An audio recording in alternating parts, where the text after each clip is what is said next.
pression, les couleurs d'Algérie.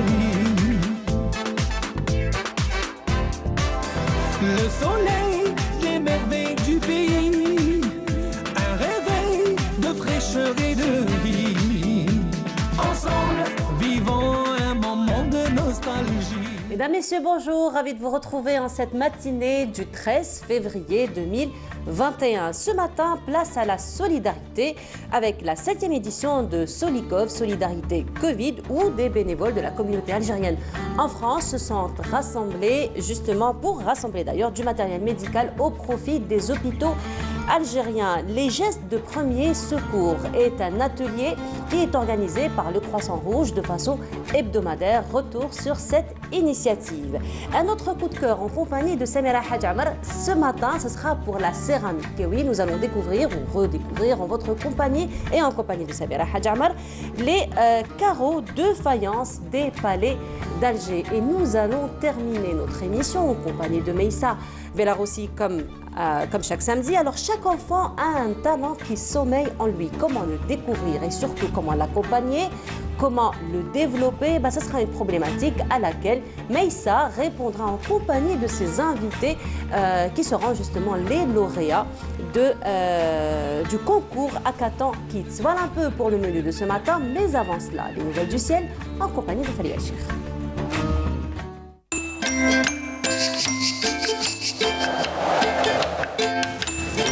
La météo vous est présentée par Mobilis. Mobilis, أينما كنتم. Bonjour Friel. Bonjour Avouna. Comment ça va? Ça va. Toujours du soleil aujourd'hui? Oui, toujours encore. Toujours on sera gâtés? Voilà. Ah c'est parfait, un peu plus de détails? Ah oui, allons-y. Bonjour tout d'abord à tous ceux qui nous regardent ce matin. Excellent réveil à vous tous. Ravi de vous retrouver encore une fois. Le soleil aura le dernier mot au courant de cette journée, au nord comme au sud, malgré la présence de quelques nuages qui feront le retour en fin de journée. Ils seront accompagnés de quelques faibles pluies vers les régions côtières du centre et de l'est. Beaucoup de brouillard au lever du jour vers l'intérieur. Météo Algérie prévoit le retour des éclaircies vers l'intérieur ouest au fil des heures. Puis sur la partie sud, rien à signaler, excepté quelques soulons de sable au nord Sahara jusqu'au sud des oasis. Les températures, les voici, toujours très agréables pour la saison, en baisse en revanche vers l'intérieur est. Il fera cet après-midi 13 degrés seulement à Guelma, c'est le minimum aujourd'hui, 14 à Betna, 15 degrés pour Djulfa, Relizan, Chlef, 18 à Al-Beyod, 22 Tlemcen, Oran, 19 à Alger, 17 à Nabas, Kikda sur la partie sud.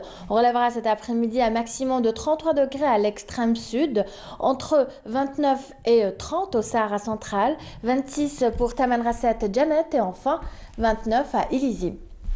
À présent, place ce matin à l'état de la mer. Aujourd'hui, nous aurons une mer forte, agitée, très agitée même, près des côtes est, avec des vents qui varient entre 40 et 60 km/h. Nous aurons une mer peu agitée vers l'ouest et le centre, avec des vents qui varient entre 30 et 40 km/h près des côtes centre, et enfin entre 10 et 20 km/h près des côtes ouest. Place ce matin à l'Europe. Aujourd'hui, le temps sera gris. Il y aura de la neige à Moscou. Le temps sera gris pratiquement partout, excepté vers le sud du continent. Le soleil s'imposera généreusement à Madrid, à Lisbonne. 2 côté température seulement pour Paris. 1 degré à Londres, -1 à Berlin. Et enfin, 1 degré à Vienne. Aujourd'hui, le soleil se couchera à 18h26. Je vous remercie pour votre attention. À tout à l'heure.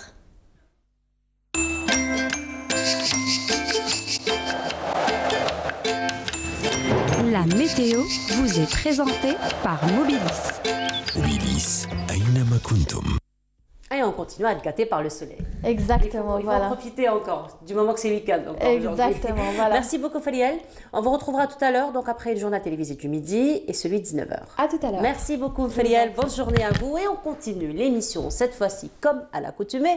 Ce sera une pause musicale que nous vous proposons en compagnie de Myriam Benallel, qui nous tourne sur le plateau. Comme je vous le disais, ce matin, nous allons parler d'une action humanitaire. Donc, ce sont la communauté algérienne en France qui s'est réunie pour accompagner justement l'Algérie durant cette situation sanitaire très particulière. Et nous avons parmi nous ce matin Myriam Kouissi, bonjour. Bonjour. Bienvenue à vous. Merci. Alors, vous êtes la présidente de commission juridique et financière de l'association Solidarité Humanité France. C'est bien ça. Voilà, alors on va revenir avant de parler donc de cette 7e édition, parce que vous en êtes déjà à la 7e édition donc, de cette action humanitaire. Mais avant d'évoquer cela, d'abord votre association en quelques mots. Parfait. Tout d'abord, merci de me recevoir aujourd'hui. Merci pour votre invitation. Effectivement, cette association a vu le jour en 2014 et s'appelait à l'époque le Jeune Libre. Elle a été créée par Monsieur Atmen Chazine Narmouche et elle a évolué à travers ses actions avec le temps pour finalement être renommée Solidarité Humanité France en 2017. Donc voilà un petit peu la genèse de l'association qui a pas mal d'actions, on va dire, d'accompagnement administratif, civil, social auprès de, on va dire, une concentration quand même majoritairement des Algériens qui viennent nous voir dans une situation peut-être de précarité, de difficultés par rapport à une situation de santé ou des difficultés à accéder au parcours de soins en France, et l'accompagnement se fait à ce niveau-là. Voilà, alors ça, ce sont pour les actions. Qu'en est-il des objectifs vraiment de l'association? Les objectifs de cette association, c'est tout simplement... ils sont basés, on va dire, sur l'objectif même de la création qui a été faite par M. Narmouche, à savoir faire face à des difficultés en France, d'un point de vue administratif, d'un point de vue, encore une fois, médical. Et l'objectif, c'est aussi de pouvoir finalement travailler avec d'autres associations établies en Algérie. Voilà un petit peu l'objectif. Donc vous essayez un petit peu de créer le pont entre vous, entre le pays, à travers donc, tout ce mouvement associatif. Absolument. On peut d'ores et déjà dire qu'une passerelle a été créée à travers les actions, et on en reparlera dans un moment. L'objectif, c'est d'aller encore beaucoup plus loin et de pouvoir mettre en place une vraie stratégie collaborative, collective, de séances de travail avec des associations établies en Algérie et notre association établie en France, et à travers différents projets qu'on est en train d'étudier d'une part et de mettre déjà en place d'autre part. Voilà, alors cette année, une situation sanitaire très particulière pour le monde entier. Vous n'avez pas attendu donc très longtemps pour venir en aide aux hôpitaux, venir en aide donc avec tout le matériel médical, et vous êtes à la 7e édition du Solikov, donc Solidarité Covid. Parlez-nous un petit peu de ces éditions précédentes et on va revenir donc à la dernière édition. Absolument. Donc ces épisodes ont commencé dès le début du confinement, et on va dire au mois de mars 2020, où a eu lieu la première opération. Les opérations se sont vraiment succédées pour arriver à la 7e opération. Lors de la 6e opération, qui a consisté pour le coup à acheminer 20 tonnes de matériel médical qui ont été distribués sur un peu les 4 coins du pays, sur des hôpitaux qui ont exprimé une demande, un besoin. On va dire notre aide, elle est vraiment là pour venir renforcer les moyens déjà mis à disposition par l'État. L'État comme on dit, n'a pas ménagé ses efforts exactement lors de cette pandémie. Lors de cette pandémie, et finalement, en tant que société civile établie à l'étranger, l'objectif, c'est de venir justement renforcer ces moyens-là à travers des dons pour différents hôpitaux.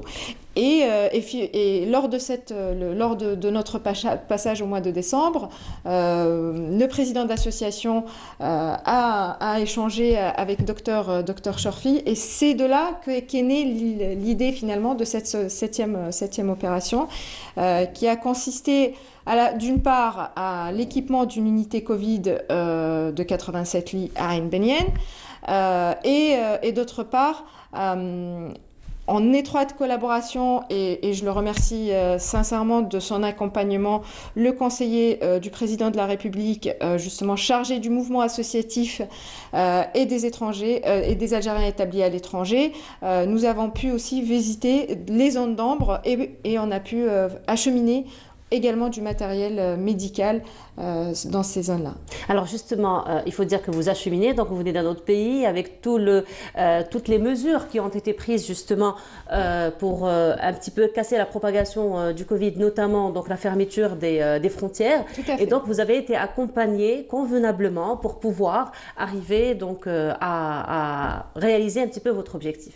Absolument. On a bénéficié d'un accompagnement des autorités, que ce soit d'un point de vue, on va dire, local, ici en Algérie, mais également, on va dire, d'un point de vue plutôt à l'étranger, donc en France, par le biais de l'ambassade d'Algérie en France, qui effectivement nous a aidés pour pouvoir acheminer ces quelques tonnes quand même de matériel. Et l'accompagnement s'est fait aussi en Algérie par les autorités, que ce soit le conseiller du président justement chargé du mouvement associatif et d'autres autorités.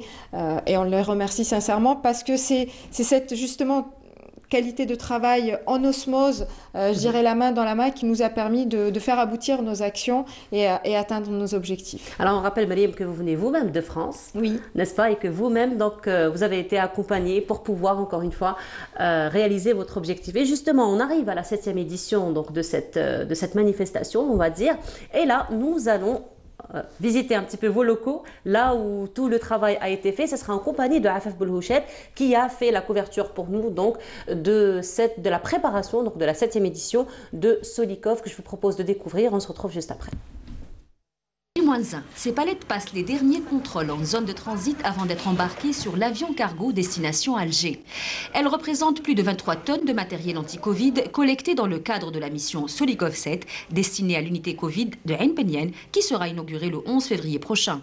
Nous avons reçu en matériel, on va dire, assez important, des concentrateurs à oxygène, des consommables, des médicaments nécessaires pour justement soigner la Covid et notamment beaucoup d'anticoagulants et des antibiotiques. Une collecte qui a mobilisé l'ensemble des bénévoles et médecins de l'association Solidarité Humanité France et la fondation Amel El Jazair pendant tout le mois de janvier. Le coût global de l'opération dépasse les 150 000 € collectés grâce aux cotisations des membres de ces associations ou des dons d'institutions telles que la Grande Mosquée de Paris. Une somme qui a permis aux responsables de la mission Solikov 7 d'alimenter en plus de l'unité Covid de Ain Penyene d'autres unités hospitalières en Algérie. Donc tous les membres de la fondation et de l'association qui nous accompagnent là en délégation participeront à la distribution, à l'équipement de l'unité Covid avec ces 87 lits médicalisés, c'est colossal, hein, avec bien sûr l'aval et les accords qu'on a eus et je me remercie infiniment le ministère notamment de la Santé et toutes les autorités qui nous ont facilité la tâche. Une opération qui a bénéficié du soutien de l'ambassade d'Algérie en France, qui a pris en charge les frais de transit. Pour Antar Daoud, il s'agit d'encourager l'esprit de collaboration entre la diaspora et les autorités de notre pays. Parce que nous sommes passés à une autre étape. La diaspora algérienne ou la communauté algérienne établie à l'étranger n'a pas besoin d'assistance. Elle est devenue un partenaire assez fort et imposant. Ça veut dire que le réseau diaspora existe. Il s'agit de le fructifier, il s'agit de le développer, il s'agit de le soutenir pour faire en sorte que cette communauté algérienne puisse jouer le rôle qui lui est dévolu depuis bien des années et qui malheureusement n'a pas été le sien, pas à cause d'elle, mais peut-être à cause de plusieurs responsabilités. Un exemple de coopération au final entre institutions algériennes et les membres de la diaspora qui pourrait être une base de réflexion à l'encadrement de ce partenariat tant espéré. Et voilà, c'était donc le reportage de Afaf Belhouchet. On voit bien quand même le dévouement de la diaspora algérienne donc pour le pays. Alors Mariam, quelques tonnes donc d'aide médicale, c'est quand même on va dire une somme quand même assez importante et j'imagine que vous avez fait appel à dons. Oui. Et on n'a pas ménagé nos efforts par rapport à cela, n'est-ce pas? Absolument. Il faut savoir que cette opération, quand même, elle a été extrêmement serrée dans le timing. Ça veut dire que, voilà, on a eu à peu près 45 jours pour monter tout cela. Et rappelons que vous êtes à la 7e édition. C'est ça. Il y en a eu d'autres. Il y en a eu d'autres. Donc, le timing était extrêmement serré. Nous nous sommes tout de suite réunis, si vous voulez, après la 6e opération pour mettre en place une organisation et justement avec un objectif d'aller vers une efficacité, voire une efficience pour pouvoir justement faire aboutir cette opération. Et nous avons fait effectivement appel aux dons. Nous avons quand même réussi à avoir des dons d'institutionnels, tels que Madame Bellouchette le précisait sur le reportage. La Grande Mosquée de Paris nous a accordé un don assez conséquent. On les remercie très sincèrement et très chaleureusement. Puis il y a eu aussi pas mal de particuliers qui ont pu nous aider, des Algériens établis à l'étranger.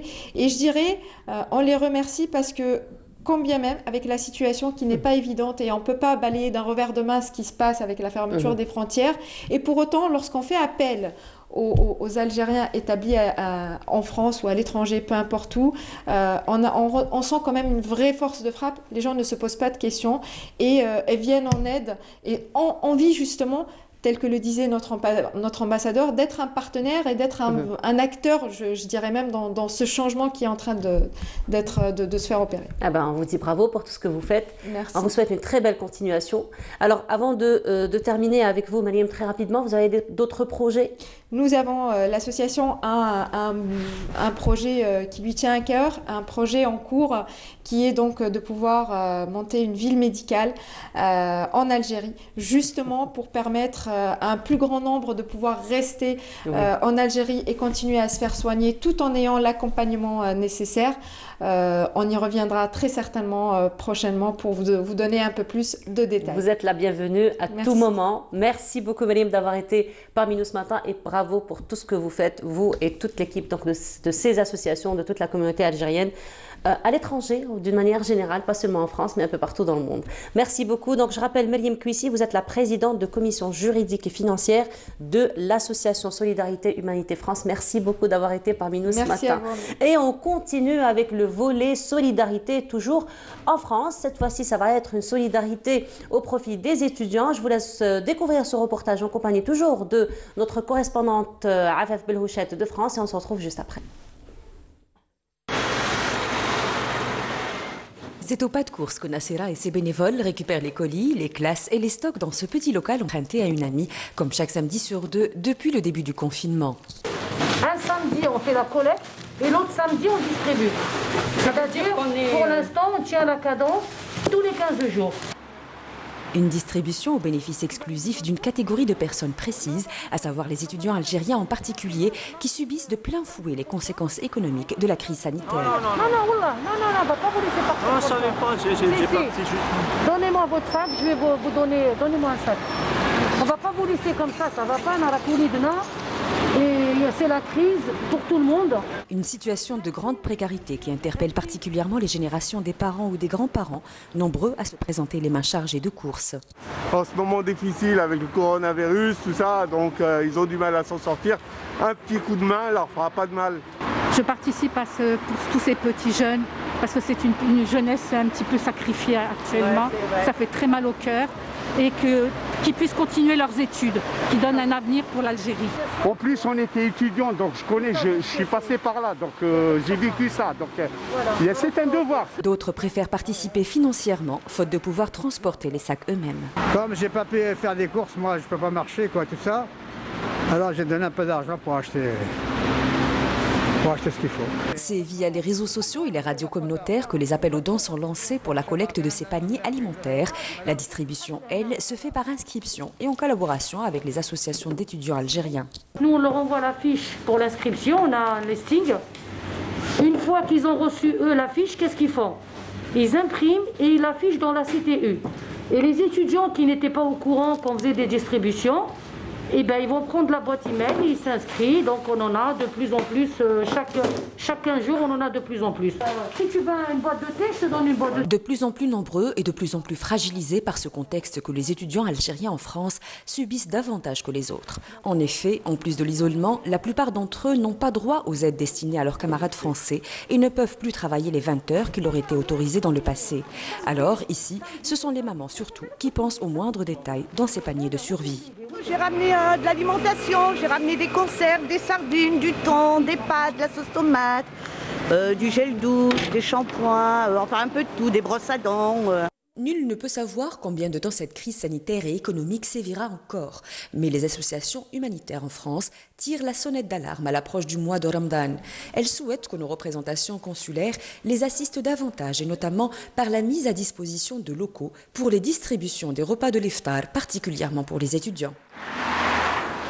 Et de retour sur le plateau, et un grand bonjour à Nina Arsouli et à Soraya Boudriche, qui était donc notre collègue ici à Canal Algérie, qui font un travail quand même remarquable de solidarité en France. Et voilà, donc de retour sur le plateau, cette fois-ci nous allons parler des gestes de premier secours, puisque ce sont des ateliers, des formations qui se tiennent au niveau du Croissant Rouge chaque week-end, et nous en parlons ce matin avec donc les formateurs, les instructeurs, à savoir Monsieur Hicham Bouksani, bonjour. Bonjour. Marhaba. Alors vous êtes instructeur donc au Croissant Rouge. Exactement. Et parmi nous également Mademoiselle Razika Mahioud, bonjour. Alors vous êtes aide-formatrice. Exactement. Et voilà. Alors on va revenir un petit peu à cette formation qui se tient au niveau du Croissant Rouge. Donc on a dit, il s'agit donc des premiers secours. Ça se fait de façon hebdomadaire.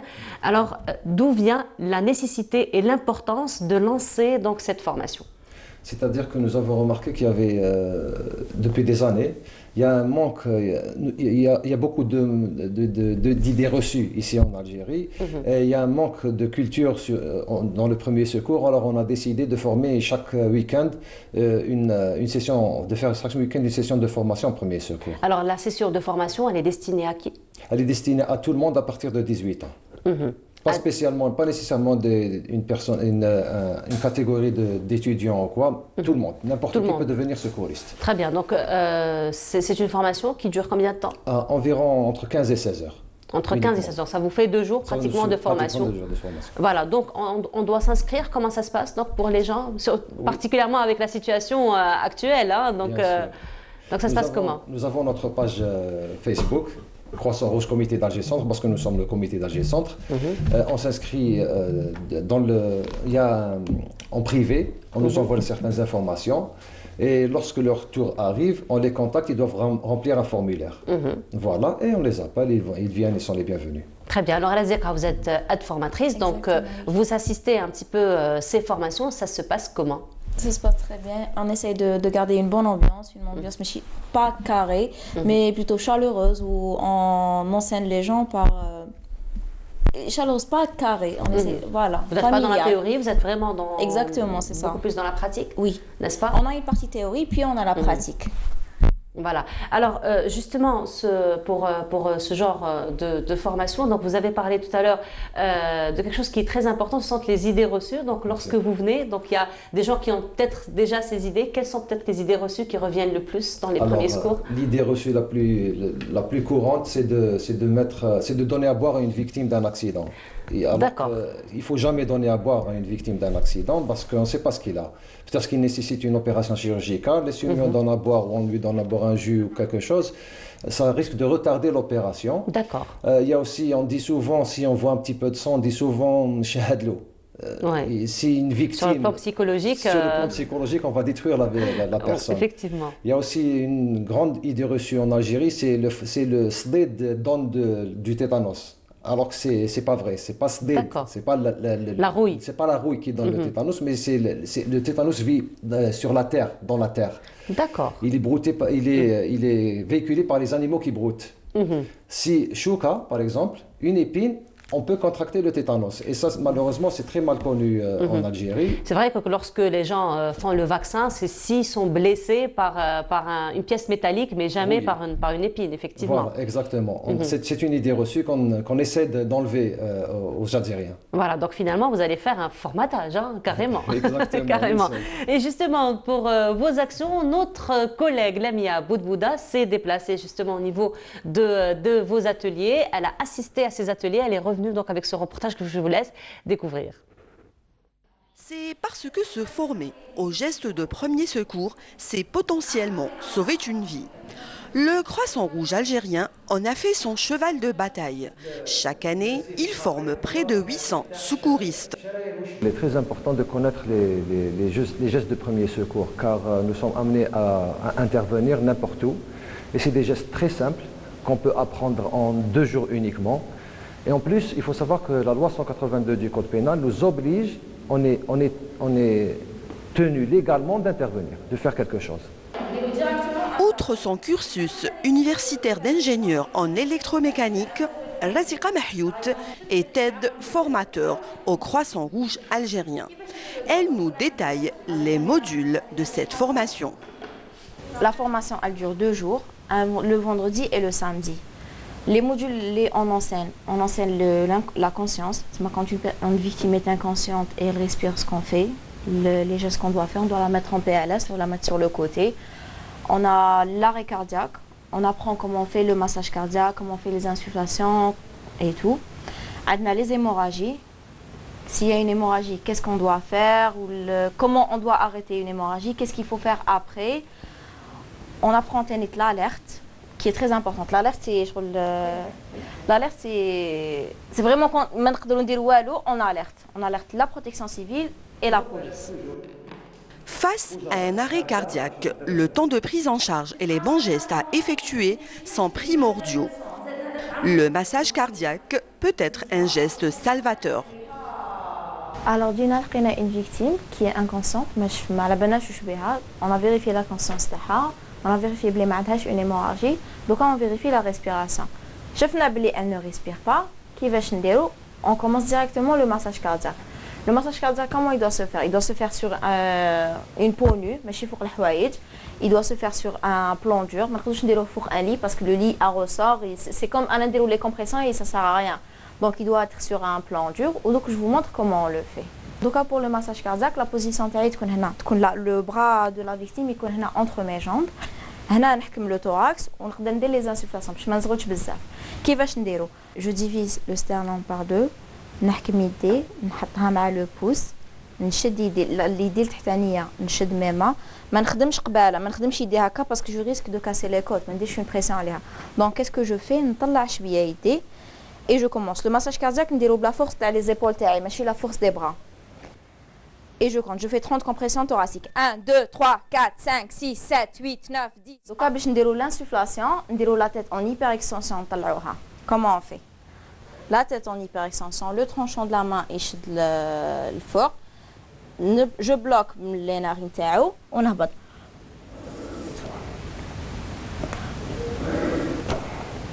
ندير 2 insufflations. هذا هو le massage. Et je reprends le cycle تاعي 30 compressions thoraciques, 2 insufflations. 30 compressions thoraciques, 2 insufflations حتى يجو la protection civile. Corona oblige, il ne sont que 20 secouristes à suivre cette formation. Donc déjà, même si ma formation universitaire n'a rien à voir avec la médecine, mais juste le fait déjà d'être, en plus d'être une obligation civique, donc de sauver des vies et d'assistance en personnes en danger, je trouve que voilà, justement sauver des personnes et avoir l'opportunité d'apprendre ce genre de choses en juste 48 heures, c'était une chance justement pour moi et j'ai voulu la saisir et je ne regrette pas du tout parce que justement en seulement 48 heures, j'ai pu apprendre vraiment plein de choses. En tant qu'étudiante en médecine, j'ai voulu toujours aider les gens dehors et améliorer en fait la situation des personnes qui demandent le secours. Donc c'est ça qui m'a motivée le plus pour venir ici. Et j'ai en fait pris un rendez-vous il y a longtemps et c'est vraiment de la chance d'être ici. J'aimerais bien aussi la refaire et être parmi l'équipe de secours de cette école. Des gestes simples qui, s'ils sont pratiqués rapidement et correctement, peuvent sauver des vies. Donc un seul geste à faire pour bénéficier de cette formation, s'inscrire sur le site du Croissant Rouge algérien. Oui, alors juste s'inscrire au site du Croissant Rouge donc algérien. Alors on a vu que l'organisation elle est très minutieuse, très méticuleuse, particulièrement avec cette conjoncture sanitaire. Donc on voit quand même la distanciation, on voit l'obligation du port du masque. Donc vous avez fait très attention à tout cela. Bien sûr, avant de commencer, avant de reprendre les formations, on a vraiment fait le nécessaire pour qu'il n'y ait pas de risque d'attraper le virus. Et on a aussi des masques, on change pour chaque candidat. On change le masque, comme vous avez vu avec mademoiselle. Effectivement. On change les masques et les poumons. Chaque candidat a son masque et son poumon. Qu'on refait, qu'on désinfecte et on le garde pendant 1 semaine. Très bien. Voilà. Donc, pour revenir un petit peu à ces premiers gestes de secours, nous avons vu que c'est très pratique. Hein, donc, il y a beaucoup d'explications, il y a beaucoup de démonstrations. Donc, est-ce qu'on peut avoir quelques conseils, quelques gestes de premier secours qu'on peut avoir particulièrement quand il s'agit, par exemple, des accidents domestiques? Bien sûr, on peut donner un exemple, par exemple, un exemple d'hémorragie. Hémorragie, c'est le sang qui coule et qui ne s'arrête pas spontanément. Très bien. Qu'est-ce qu'on peut faire face à une situation comme ça? On peut faire une démonstration si vous voulez. Avec plaisir, bien sûr. Alors, il faut dire que ce genre d'hémorragie, n'importe qui peut l'avoir. Hein, donc, il suffit juste d'avoir un verre qui se casse et puis voilà. Hein, donc, d'accord, je mets le... Allez-y, allez-y. Allez-y. Voilà. Alors, on va supposer que j'ai une hémorragie dans mon avant-bras. Qu'est-ce qu'il faut faire? Alors, toujours ne jamais toucher le sang d'une victime. Jamais toucher le sang d'une victime les mains nues. Il faut toujours utiliser une paire de gants. Sinon, on utilise un sac en plastique. Le sac en plastique, il est disponible en Algérie. C'est pas ce qui manque. Et aussi, le sac en plastique, il protège.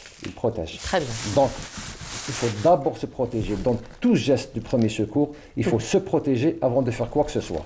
On pense à nous avant de penser à autre chose. Parce que l'accident est déjà arrivé. On n'y peut rien. Donc, il ne faudrait pas qu'il y ait d'autres victimes ou d'autres accidents. Voilà, on fait le nécessaire.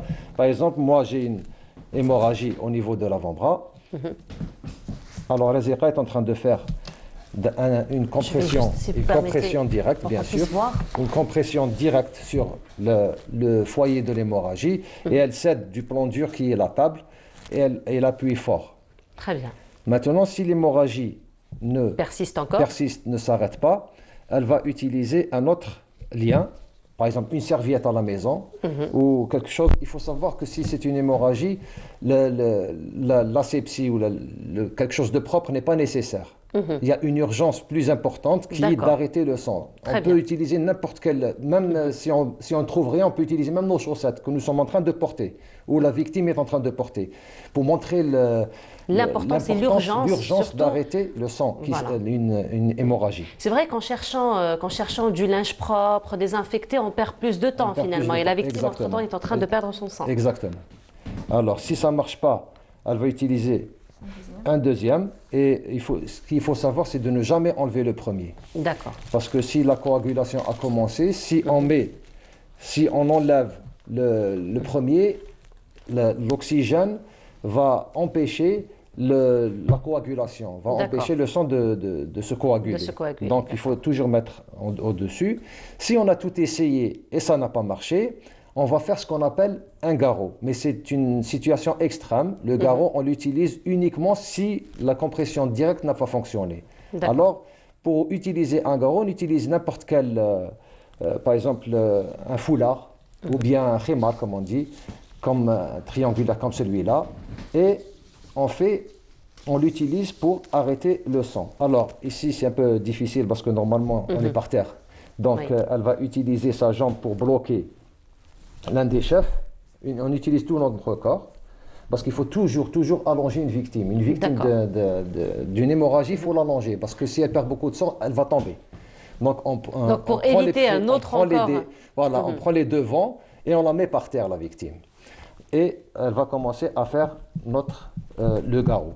Il faut savoir aussi qu'il faut faire aussi alerter. Il faut alerter les secours entre-temps. Par exemple, lorsqu'elle commence à faire la première compression directe, elle prend le téléphone et elle appelle les secours. Voilà. Alors. Donc d'où la nécessité finalement d'avoir toujours une boîte à pharmacie, c'est ce qu'on appelle ça, donc une trousse avec les premiers secours dans sa voiture, en fait. C'est ça l'importance de l'avoir même à la maison à tout moment. Ou bien moi j'ai une petite boîte de secours, Je la porte sur moi tous les jours. Ensuite je vous montre ce qu'il y a dedans. Très bien. Alors, voilà, ça donnera des idées ici. Bien sûr. Alors, elle va me faire un garrot. Et ici, si on est à la maison, il y a des serviettes, il y a il y a des torchons, il y a des serviettes, il y a des écharpes. Il y a des écharpes, il y a tout ce qu'il faut. Voilà.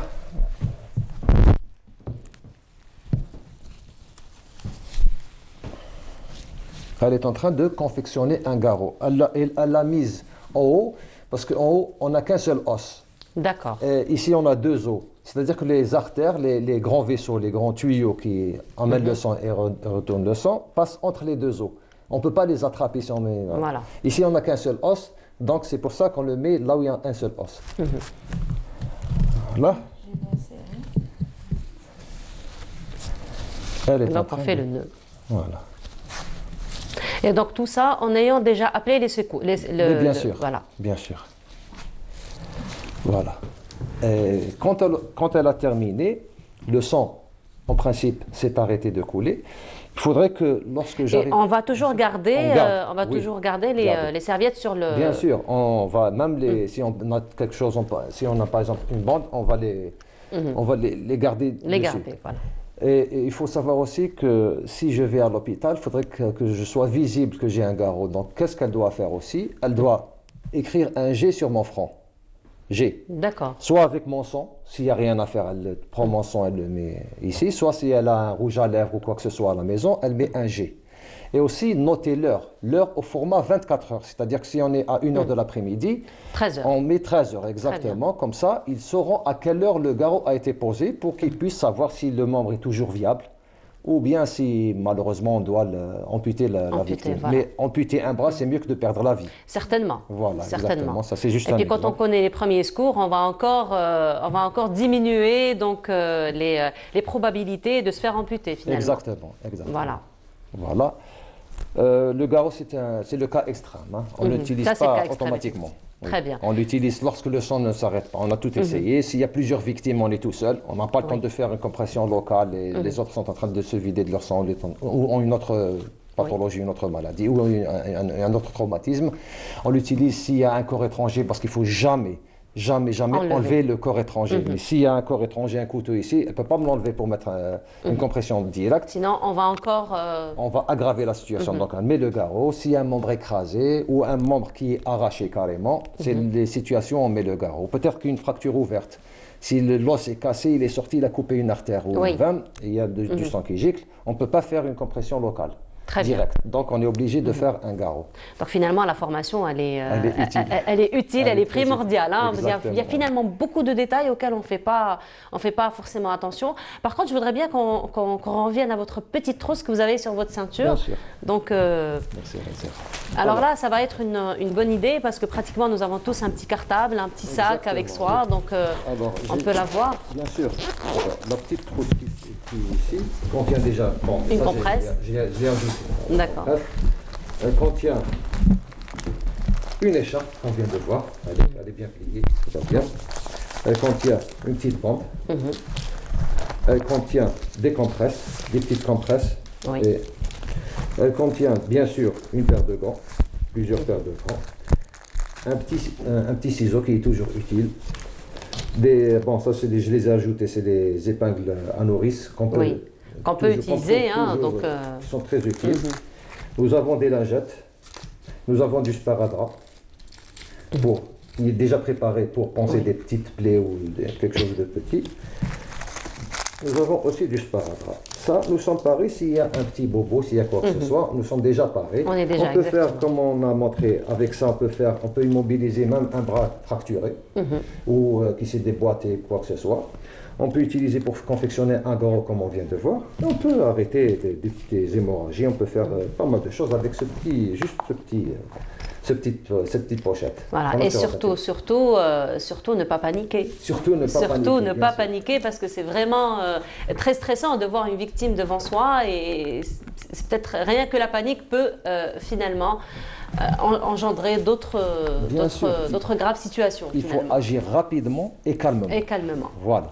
Vous apprenez ça, j'imagine, aux stagiaires durant la formation. Bien sûr. Voilà, merci beaucoup d'avoir été parmi nous ce matin. Merci beaucoup pour cette belle démonstration. Donc, on rappelle, ça se fait chaque week-end à votre niveau. Donc, c'est ouvert à tous. À tous. On a juste besoin donc, de s'inscrire au niveau du site du Croissant Rouge. Oui. Voilà, merci beaucoup. Donc, je rappelle, Hicham Bouksani, vous êtes instructeur, vous avez été parmi nous ce matin. Razika Mahiout, vous êtes aide-formatrice. Oui, merci beaucoup. Merci beaucoup d'avoir été parmi nous ce matin. Et donc, on va se retrouver dans un petit moment. Mais avant cela, ce sera une petite virée, voilà, et on se retrouve juste après.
et une peinture algérienne aux normes internationales. Tous vos besoins en peinture intérieure, peinture métal, préparation de support ou peinture extérieure, choisissez Coral Peinture. Coral Peinture, c'est les mains à faire.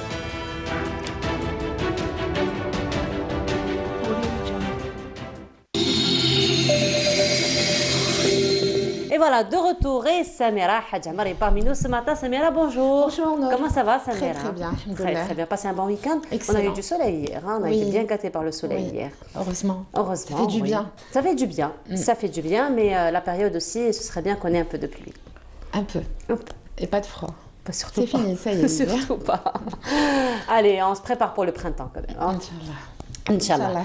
Un autre coup de cœur, Samira, comme chaque samedi ce matin. Oui. Ça va être un... Voilà ce qui est intéressant parce que tu vas finalement à des détails très particuliers. C'est vraiment un détail par rubrique. C'est un détail. Alors aujourd'hui, ça va être la faïence. La faïence, les carreaux de faïence, tu les connais. Tu sais ce que ça vient d'où, faïence? Déjà faïence, le mot faïence. Faïence, non, je sais pas. Non, ça vient de Faenza. Faenza, une ville italienne au pied des Alpes. Et très connue au XVe siècle pour, c'était le be to place. Si on voulait décorer sa maison ou son jardin avec de la faïence, il fallait aller à Faenza. Et le mot donc c'est, on va dire, vulgarisé, généralisé. Voilà. Je me suis basée sur le livre de Zohra Issaoui, dont la préface a été faite par l'historien Abdelrahman Khalifa, qui, elle, a repris les faïences qui existent dans les palais et les demeures d'Alger. C'est un livre qui est paru chez Barzakh, et qui reprend... Alors, il est en version française et arabe. Il faut dire que les faïences dans les palais d'Alger, Samira, ça ne passe pas inaperçu. Non. Parce que c'est tellement décoré que c'est vraiment la première chose qu'on arrive à capter finalement. C'est tellement bien fait et il y a tellement de diversité. Elle en a... Oui, de détails, exactement. Alors, Zohra Issaoui, on a répertorié 250 types de carreaux de faïence. À Alger seulement? Oui, dans les Alger, Oran et Constantine, le palais du bey de Constantine et le palais d'Oran, sinon Dar Mustafa Becha à Alger, Dar Benchneb, la maison de Benchneb qui se trouve donc dans la Pascasse, enfin pas très loin du mausolée de Sidi Abdelrahman. C'est elle, c'est l'auteur elle-même qui a repris les dessins à la main. Ce sont ses réalisations et elle le dit qu'elle compte en faire des cartes postales. Ce livre a été édité en 2007. Il est très beau. C'est vrai qu'il n'est pas très... bon, il est en arabe et en français, mais il contient beaucoup d'informations. Voilà.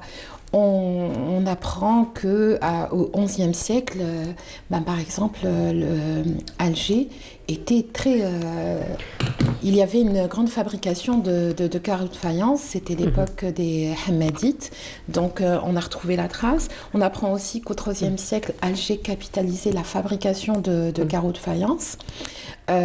Comme on le sait par rapport aux témoignages de voyageurs et visiteurs qui écrivaient, mais aussi des captifs. Et qu'est-ce qu'on découvre aussi? On découvre qu'Alger est très... Les carreaux de faïence, en tout cas, qui existaient à l'époque, étaient très influencés, donc méditerranéennes, maghrébine et ottomane. Alors justement, Samira, les carreaux de faïence intéressent jusqu'à nos jours, il faut le dire. Et il y a même des céramistes, des spécialistes, des carreaux de faïence, et tu en as rencontré un. Oui, j'en ai rencontré un, c'est Khaled Saadi. Il est enseignant à l'école des Beaux-Arts et il a réalisé dans pas mal de quartiers d'Alger, et pas qu'à Alger, des fresques. Et les plus connus sont par exemple ceux des escaliers mécaniques. On ne fait pas attention, mais c'est ce qui décore le tissu urbain. C'est très joli quand on est dans la circulation et puis on voit que c'est décoré sur le mur.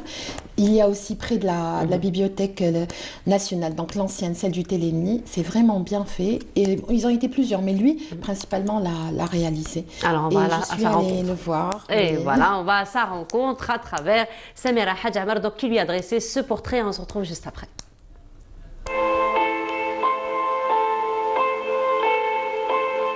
Les Beaux-Arts d'Alger ou l'école des Beaux-Arts, un lieu hors du temps et hors du commun, un lieu chargé d'œuvres d'art et d'art en création.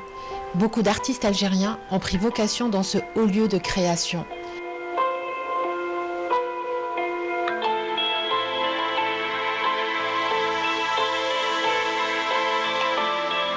Khaled Saadi était loin de se douter qu'il deviendrait un jour céramiste. Et quel céramiste!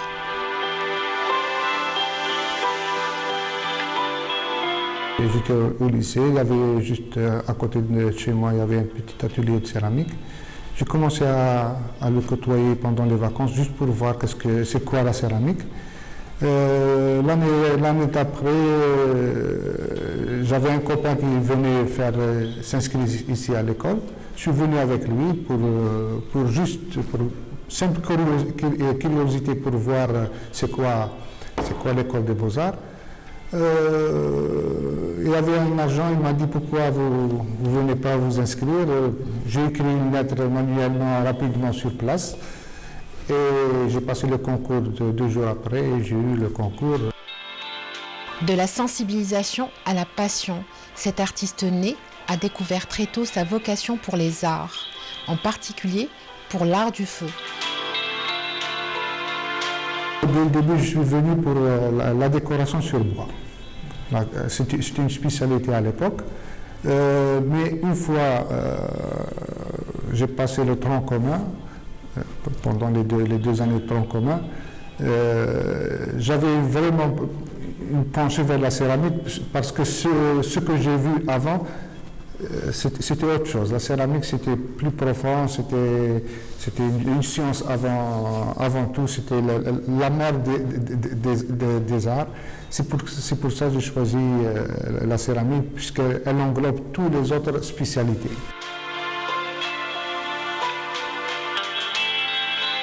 Son parcours l'a naturellement amené aux Beaux-Arts, mais des rencontres avec certains de ses professeurs a changé sa trajectoire.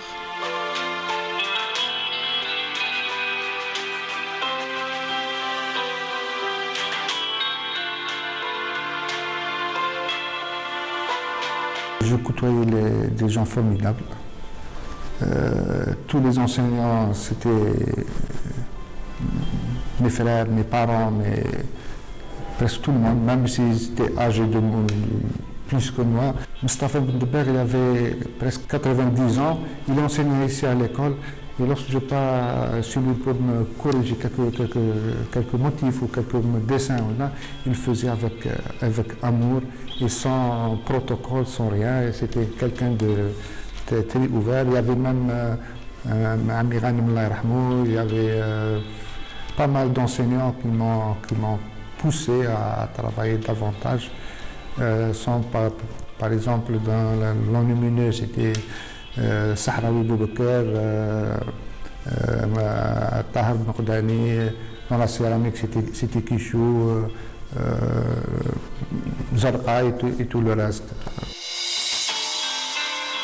Très tôt, l'artiste est remarqué par ses profs et très tôt, il l'invite à participer à la création de fresques urbaines. Khald en a réalisé beaucoup depuis.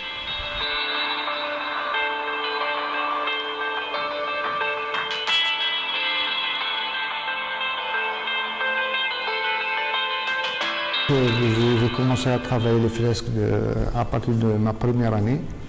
J'ai travaillé presque mon cursus de 85 ans. J'ai commencé ma première fresque, c'était la fresque que j'ai réalisée avec l'enseignant Martinez, en collaboration avec M. Kichou. J'avais la main et j'ai commencé ils m'ont fait appel pour exécuter quelques carreaux. Et depuis, tout le monde me sollicite pour faire.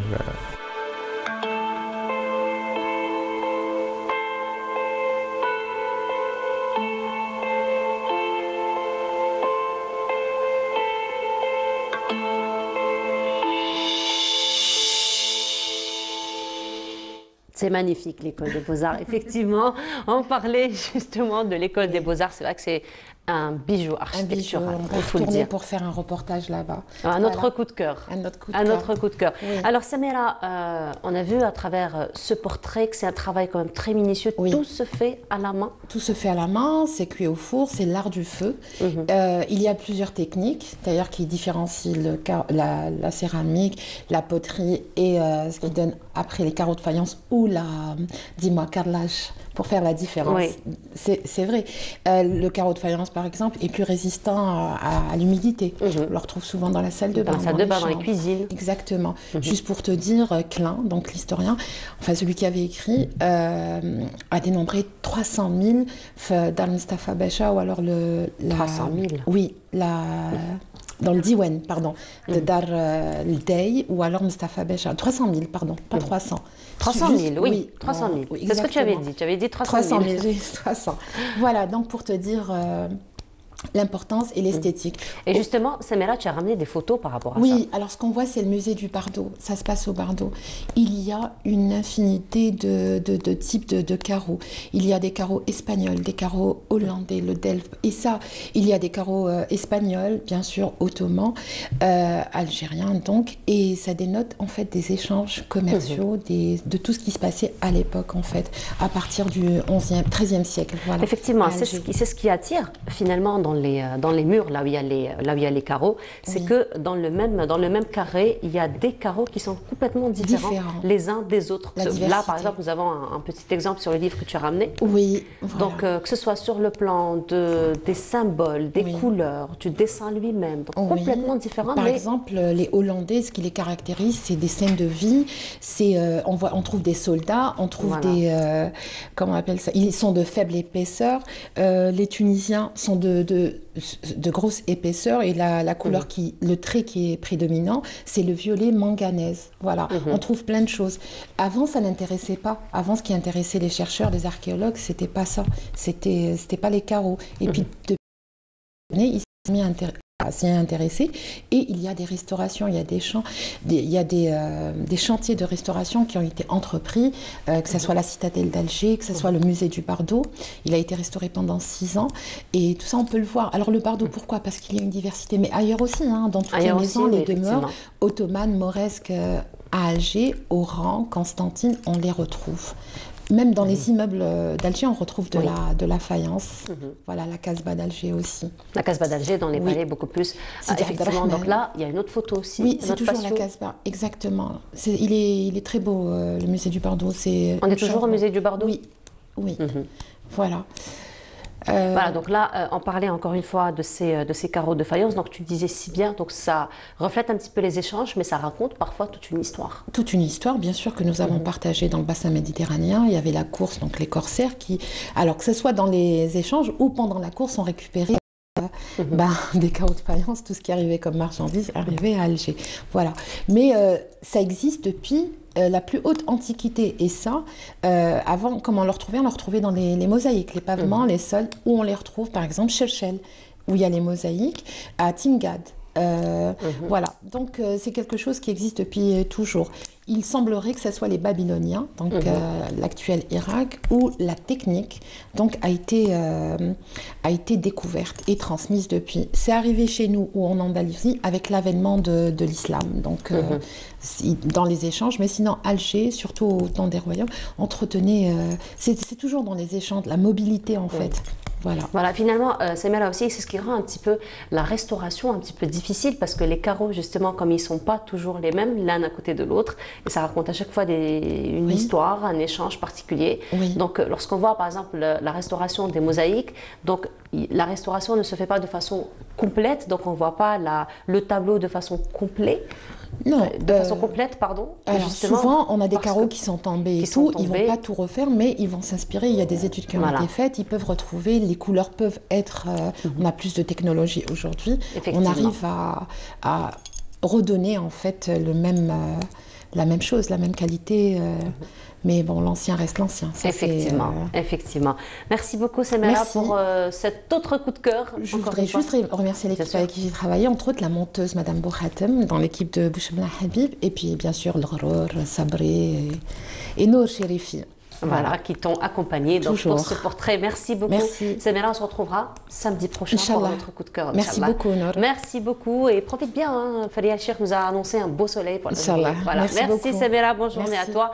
Et on continue. Alors hier, on devait la voir par Skype, donc à partir du parc de Djurdjura. Nous avions une très mauvaise connexion. Aujourd'hui, il est parmi nous, justement, à partir du parc de Djurdjura. Il est au niveau du musée central centrale du parc, justement. Il s'agit de Massilias Farhani.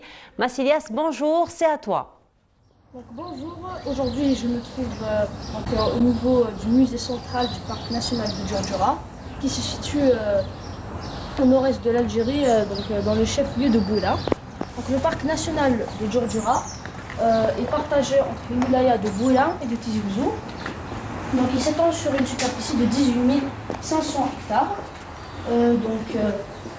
Plusieurs espèces animales et végétales y vivent grâce au climat qui leur permet d'y vivre. Et on compte 1242 espèces végétales et 434 espèces animales, comme nous le montre cette affiche. Certaines sont endémiques d'Afrique du Nord. Parmi ces espèces, on trouve une dont on va s'intéresser maintenant, on l'a empaillé. Il y a 3 individus que l'on a empaillés et on va rentrer dans l'écomusée pour la découvrir. Il s'agit du chacal doré. Donc, il y a 3 individus ici empaillés. Les caractéristiques physiques du chacal doré sont que, en moyenne, il peut atteindre 85 cm de long, avec un poids de 14 kg, et il peut atteindre une vitesse de 50 km/h. Le chacal doré est protégé ici dans le parc national de Djurdjura, et son alimentation dépend de la saison et de la région. Il peut aussi s'adapter à l'échelle locale. S'il vit près des villages, il se nourrit généralement des déchets humains qu'il trouve dans les poubelles. Et on a découvert, on sait, une étude qui a été faite en 2015 et une autre en 2018, voulait mettre le chacal doré dans l'espèce des loups, car il y a un loup, une espèce de loup qui lui ressemble dans beaucoup de caractéristiques, mais ce n'est pas sûr, parce que tout simplement ça peut être une espèce intermédiaire entre l'espèce des loups et des chacals. Son pelage également peut être différent, est différent selon la région. On trouve non seulement en Afrique du Nord, mais on en trouve également au sud de l'Europe et aux régions indo-chinoises. Il est généralement carnivore, charognard, donc il peut être prédateur et il peut être charognard, mais il se nourrit également de plantes, il est opportuniste. Il est omnivore en général, et comme on l'a dit tout à l'heure, il peut également se nourrir de déchets humains. Maintenant, nous allons parler d'un documentaire sur un individu. C'est un documentaire réalisé par le regretté Azdin Medoun en 1993. Il faut savoir عند زهرة ذاك ديضاس وتصوت هذا السكر ضاروي يكسعان يسنن ديك زمران ذاك دطفن أغيلا السلفعاد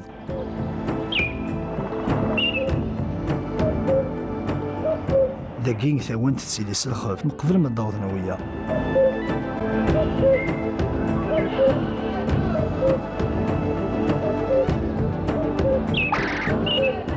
ذا شو كان ودنكير لك الحساب الفيزان ياكل يسعان يكلو فينا كين يديعو سنسوف لا cinématographique de 26 minutes raconte la vie d'un chacal doré. Le tournage a duré 8 mois et il faut savoir que grâce au plan séquence, on a pu filmer un chacal doré depuis son bas âge jusqu'à l'âge de prédation.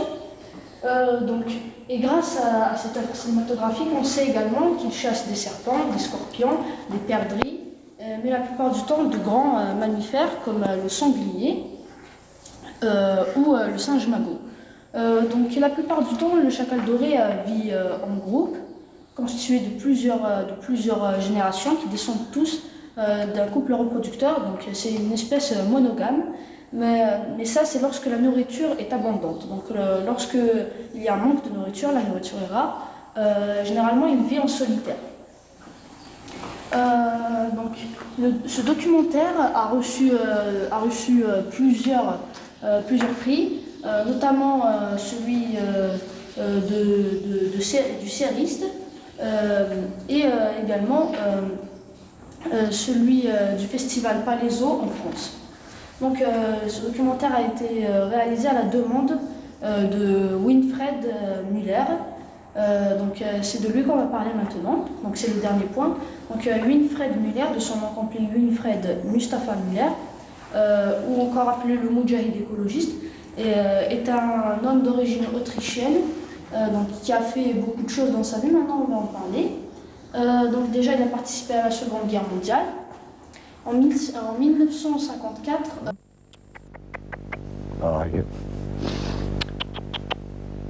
Chop, chop.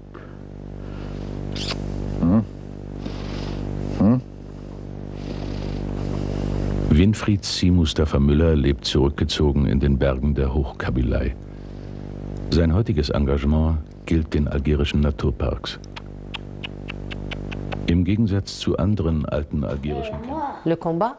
Voilà, le combat, on est resté avec le combat. Et de retour, on va revenir, on va en parler. D'accord. Le jeu de combat, c'est entre Naruto et son rival. Son rival. Alors, on va en parler, Inal, d'accord? Parce que là, on est déjà en direct, d'accord? On est déjà en direct, on va revenir dans un tout petit moment. Et donc, vous l'aurez compris, donc les enfants sont là. Les lauréats, justement, du concours Hackathon Kids sont là et ils seront donc les invités de Meissa. Meissa, bonjour. Bonjour, Laura. Comment tu vas, Meissa? Ça va bien, merci. Alhamdulillah. Alors, Meissa, tu es accompagnée ce matin de Walid et Inel. Bonjour à vous deux. Bonjour. Voilà. Alors, c'est pas pour rien qu'ils sont là aujourd'hui, hein, parce que tu as choisi une thématique très particulière. En effet, oui. Donc aujourd'hui, nous allons parler des talents que l'on peut trouver chez l'enfant. Alors, il faut savoir, Mangouda, que tous les enfants, je dis bien tous les enfants, naissent avec de formidables prédispositions comme la curiosité, la persévérance, la confiance en soi, la créativité, etc.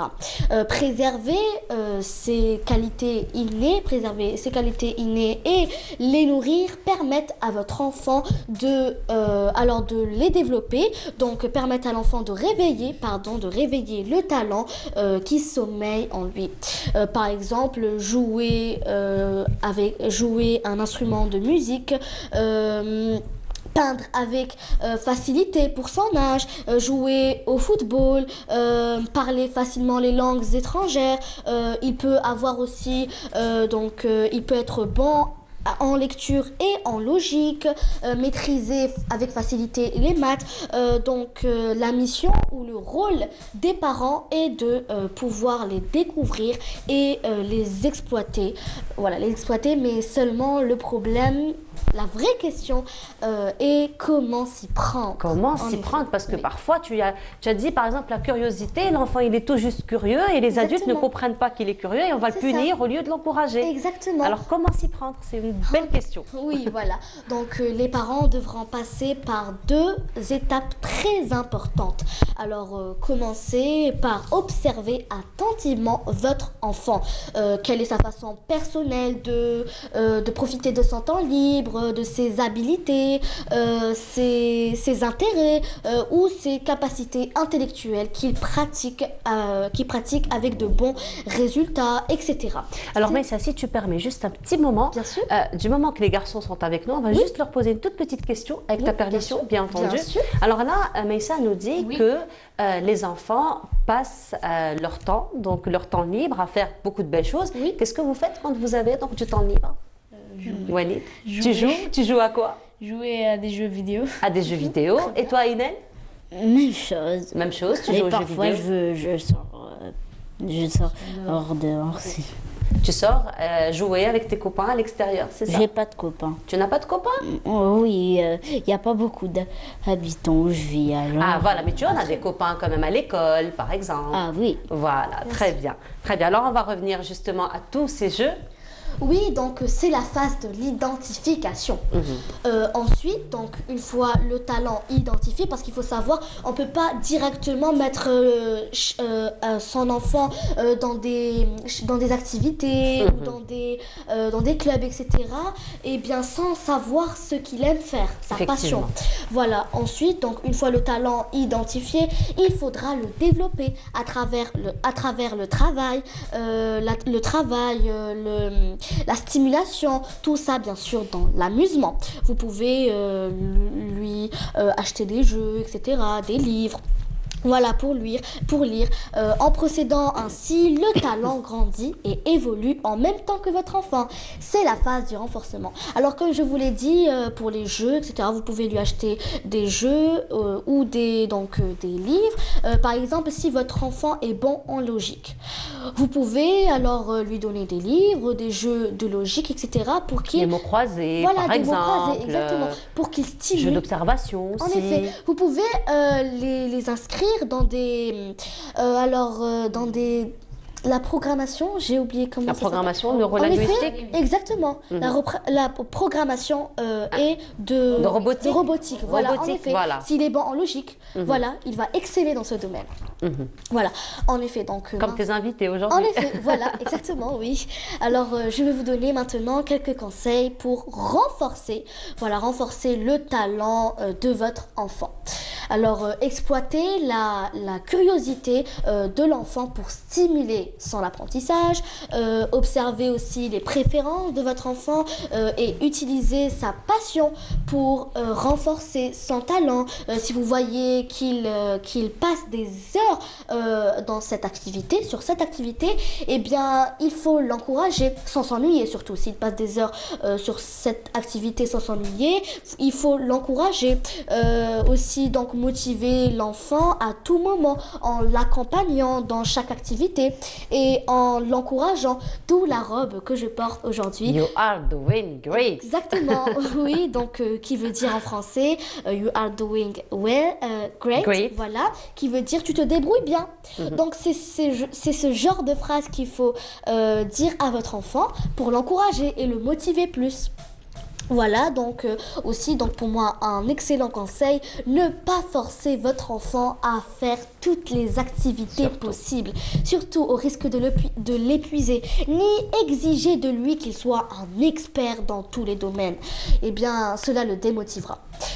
Ensuite, donc, les habitudes et l'entraînement favorisent le talent des enfants.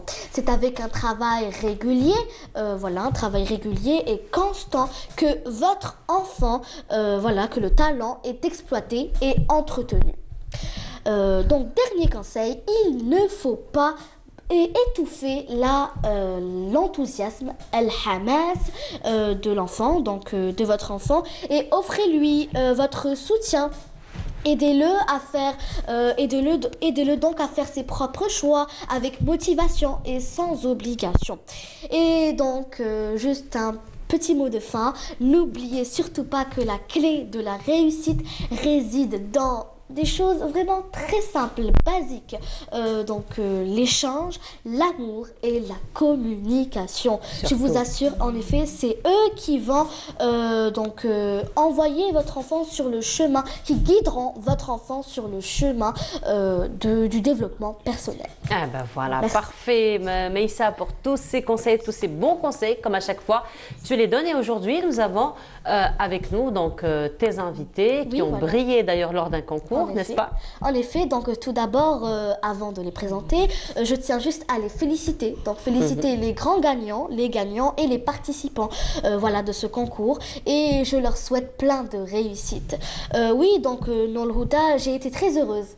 Eh bien, comme tu peux le voir, nous avons avec nous deux invités.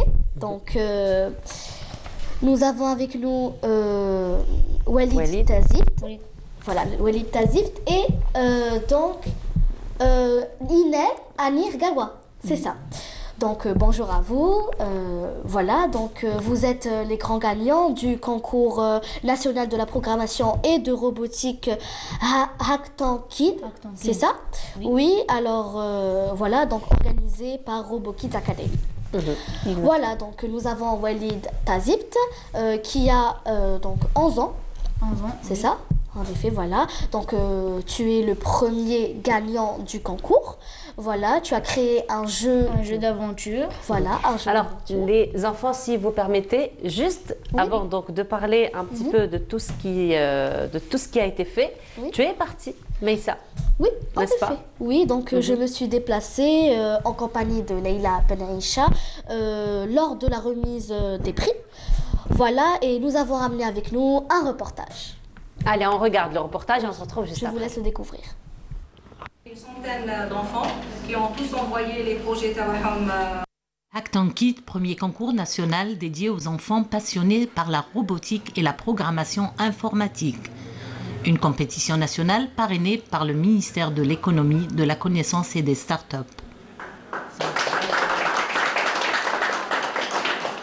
Nous avons parmi nous le jeune talent Abdelrahman Ben Zermet. Bonjour à tous, j'ai participé au concours d'informatique et j'ai pas gagné, mais je suis content quand même car j'ai eu mon cadeau de participation et Je vais vous présenter un autre jeune talent, donc extraordinaire, avec nous, Anil Amir Gawa. Donc Anil Amir Gawa, peux-tu nous dire un peu plus de ton jeu? Ça a commencé quand j'ai posé une question à mon père. Je lui ai dit, est-ce que je pourrais ramener d'autres personnages que ceux qu'on trouve directement sur Scratch? Après, il m'a montré le site Scratch, il m'a appris à les prendre. Après, j'ai regardé leur programmation, ça m'a intéressé et j'ai essayé de faire un jeu de combat avec.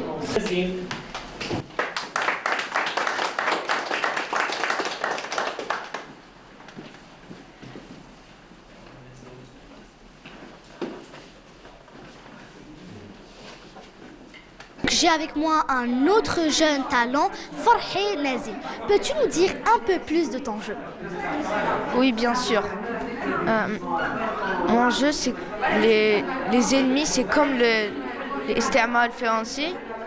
Et mon personnage, c'est Baby Yoda, et qui est comme les Moudjahidines.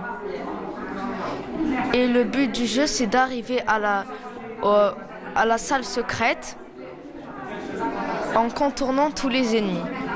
Notre jeune talent qui est Walid Tazibt.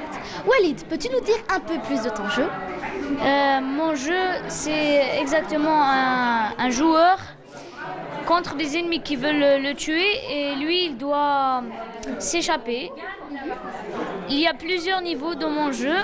Il y a exactement 4 niveaux, après on gagne le jeu. Donc il y a eu 3 thématiques, la thématique de la programmation de jeux vidéo, la programmation de dessins animés et une petite catégorie de Arduino pour les objets connectés. On a eu 4 gagnants dans la catégorie développement de dessins animés. C'était des enfants âgés entre 7 ans et 12 ans. Et on a eu aussi 4 gagnants dans la catégorie de création de jeux vidéo sur la plateforme internationale Game Maker. Et on a eu un coup de cœur du jury pour la partie Arduino. Donc il y a eu un projet qui a gagné avec le dispositif COVID-19. RoboKids Academy, une niche de petits génies sollicitant un encadrement et un parrainage pouvant les aider à développer des projets prometteurs. Quant à notre très jeune journaliste Meissa, il faut reconnaître qu'elle fait déjà preuve d'un professionnalisme surprenant. On commence par Inel Amir Gawa. Elle n'a pas tort, Leïla Benaïcha. Hein. tu fais preuve de beaucoup de professionnalisme. Hein. Merci d'ailleurs que je remercie. Donc aujourd'hui, je suis sûre qu'elle me regarde. Car certainement, à chaque fois... elle ne te rate jamais, Leïla Benaïcha, elle ne te rate jamais. Alors voilà, c'était donc la remise des prix lors de Hackathon Kids. Et on rappelle, donc nous avons les lauréats ce matin avec nous, n'est-ce pas, Meïssa? En effet, voilà. Donc nous avons, comme je vous l'avais dit, Walid Tabzibt. Donc tu as 11 ans. Voilà, tu as gagné le premier prix. Voilà, avec donc tu as créé un jeu d'aventure. Un jeu d'aventure, oui. Voilà, est-ce que tu peux nous en dire un peu plus?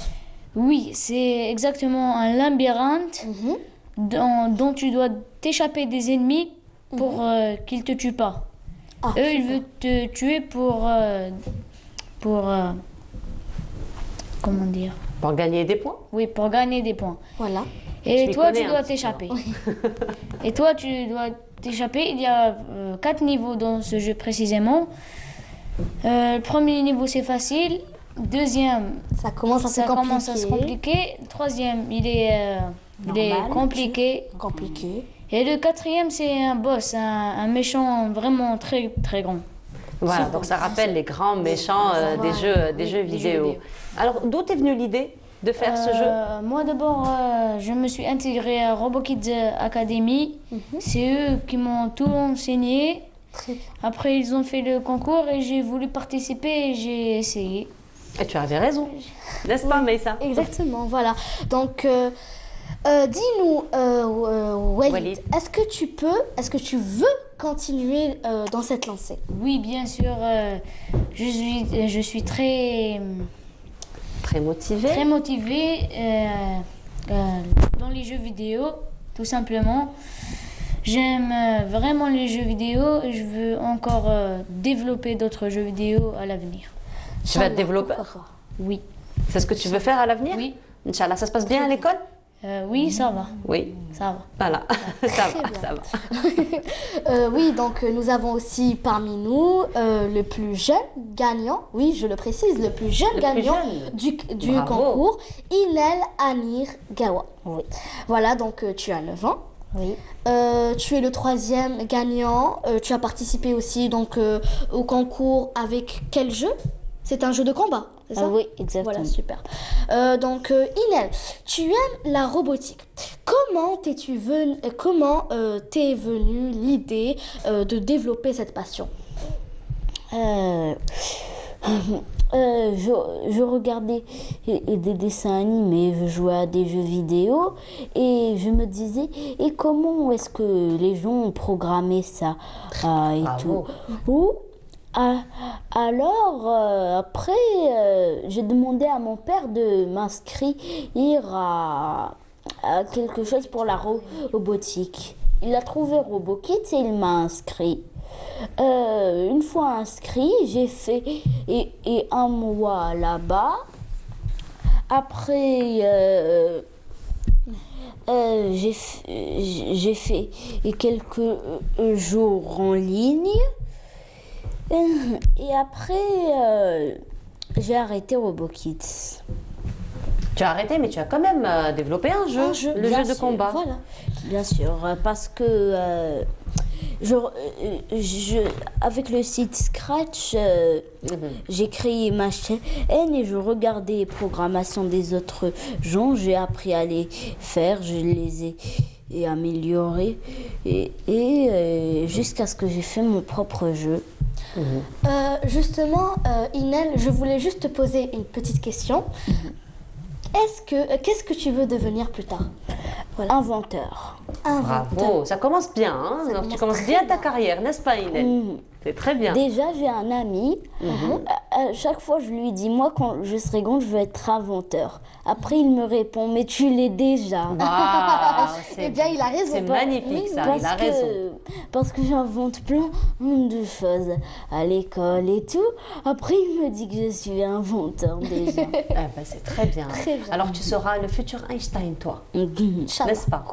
Oui. Voilà, donc on rappelle aussi que RoboKids Academy est une école qui apprend aux enfants, voilà, la programmation robotique et les codes. Donc c'est des ateliers qui développent la créativité des enfants. Voilà, donc on peut créer tout ce qu'on veut dans les jeux. Voilà, mais sinon... Des jeux, autre chose, des animations, vous m'avez déjà dit ça. Oui, Voilà. des dessins animés, programmés, de la robotique, tout. Très bien, très Mais sinon, Inel, tu nous as parlé d'un jeu de combat, mais il consiste en quoi ton jeu? On a Naruto et son rival. Naruto, c'est ton personnage préféré? Non, pas vraiment. Pas vraiment. J'aime plein de dessins animés comme ça. Alors, oui, après, lui et son rival, il se bat. Ils ont chacun un seul pouvoir. Le même pouvoir, le même niveau de pouvoir, c'est ça? Non. Ils n'en ont qu'un seul, mais ce n'est pas le même pouvoir.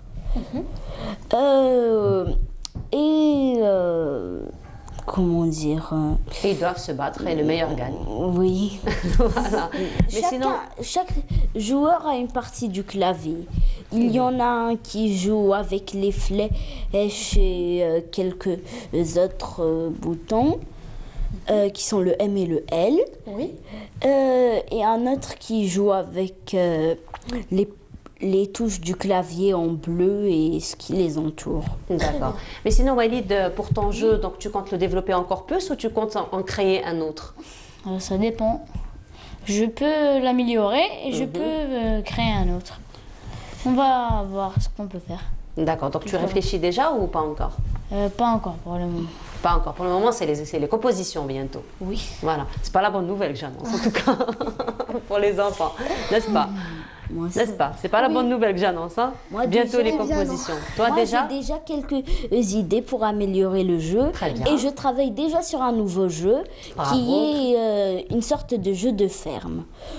Tu dois créer un village et l'idée c'est que tu dois construire des maisons. Et plein de choses comme ça. C'est très bien, c'est très éducatif ça. Hein, ça apprend aux enfants les animaux de la ferme, la vie donc à la ferme, c'est éducatif. Construire sa propre ville, effectivement, comme on le veut. Exactement, la ville de rêve. Exactement, donc ça développe aussi la créativité et l'imagination de l'enfant. On aura des maisons, boire des maisons, faire comme on veut. Après, à chaque fois que tu mettras des maisons ou des usines, quelque chose comme ça, il y aura un niveau de pollution qui augmentera. D'accord. Et tu devras construire des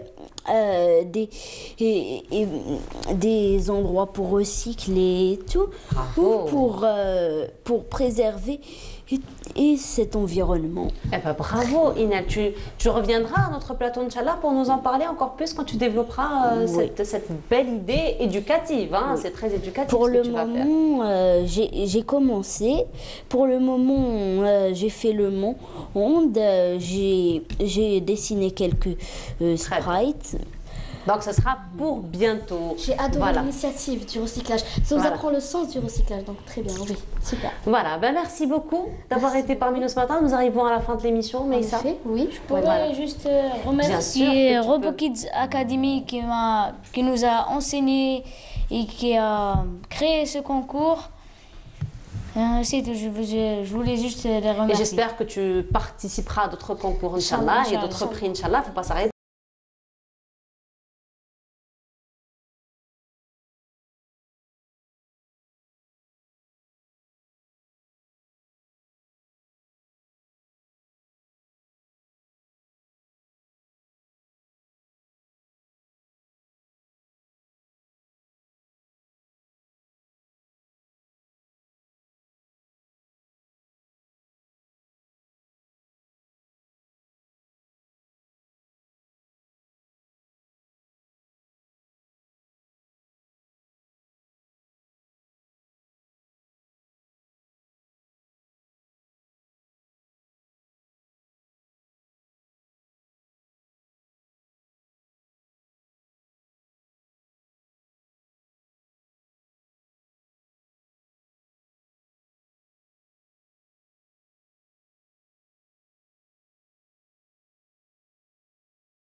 Le bonjour d'Algérie tout en couleur avec